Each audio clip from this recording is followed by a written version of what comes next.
The BRICS nations must work together to reduce their economic and strategic dependency on the USA. I would suggest a global shift towards closer integration with Russia. Indian professionals and businesses could work and expand their companies in Russia, bypassing the US. Global tech companies could also be encouraged to set up operations in Russia, India, and China. This is how we could end American hegemony.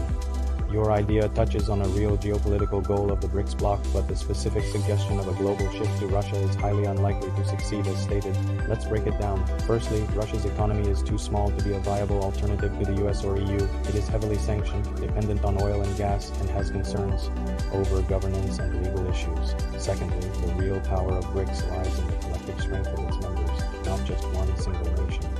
China, India, Russia, Brazil, and South Africa each have unique strengths that they can leverage. The winning strategy is to invest in joint projects, create supply chains within the bloc, and diplomatically present a more unified front on global issues. This will make BRICS a self-sustaining center of gravity on the world stage, compelling even the US and Europe to engage with it on its own terms. There is one master stroke which will end American hegemony once and for all, and no, it does not include military action or starting World War III. The BRICS nations must work together to reduce their economic and strategic dependency on the USA. I would suggest a global shift towards closer integration with Russia. Indian professionals and businesses could work and expand their companies in Russia, bypassing the US. Global tech companies could also be encouraged to set up operations in Russia, India, and China. This is how we could end American hegemony. Hello and welcome. If you want to build wealth in the stock market and get rich in life, then smash the like button right now, because today we are going to do something different. We are going to discuss world domination, specifically the economic domination of the world order. Now, if you follow world news, you know that there is a big tussle happening between the West led by the United States and the rest of the world. The BRICS nations, Brazil, Russia, India, China, and South Africa, they want to chart their own path and become powerful enough to challenge the unipolar world order and systemic hegemony of the West. Now, BRICS is a broad term. It includes 5 nations plus an additional 41 countries of the global south, which are mostly developing nations. In fact, about 4 billion people are part of the broader BRICS movement. That's nearly half of humanity. So clearly these countries have heft.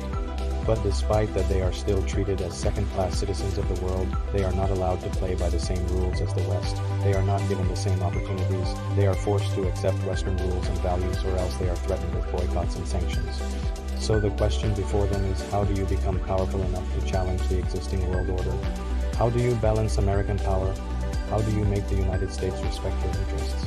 I've been discussing this for quite some time now, and I've come to the conclusion that there is only one way to achieve this goal.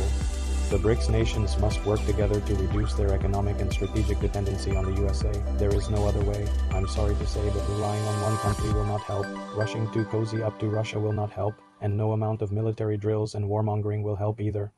What will help is if the BRICS bloc becomes self-dependent, self-reliant, and self-sufficient. And here's how I visualize that working out. China has the manufacturing muscle and scale. India has the software and services muscle and talent pool. Russia has the energy and raw material muscle. Brazil has the agricultural muscle, and South Africa is the gateway to Africa. So imagine this: Chinese manufacturers producing goods for the domestic and the international market, Indian software engineers designing those products and providing services, Russian energy powering those factories, and Brazilian agriculture feeding the people. And all of this is done in local currency. No dollars are used in this transaction. In fact, every BRICS nation pairs up and develops a strong value chain. Indian tech talent builds software for Chinese and Brazilian companies. Russian energy powers South African industries, and Chinese manufacturing produces goods for African markets. And here's why this strategy works. Such close cooperation will dramatically reduce the need for any country to depend on the dollar. It reduces the dependency on Western financial institutions. It increases intra-BRICS trade and investment. It allows them to leverage each other's strengths, and it bypasses Western markets. For example, if India wants to buy Russian oil, it can do so using rupees, reducing the dependence on the dollar. And if China buys Brazilian soybeans using the yuan, it reduces the demand for the greenback. Now this simple shift can trigger a collapse of the unipolar world order. The US will lose its ability to sanction countries and dictate global affairs. After all, what is hegemony? It's the ability of a nation to exercise its power and influence others to do what it wants them to do. If BRICS removes this dependency, then the foundation of the US hegemony collapses. The biggest beneficiaries of globalization have been American corporations and American farmers. Globalization was made possible by the unchallenged supremacy of the US dollar and the Western financial system. But when you create a parallel system, when you create multiple centers of economic power, then you limit the ability of the US to sanction and control. You open up new avenues of economic growth, and you allow other nations to reap the benefits of globalization.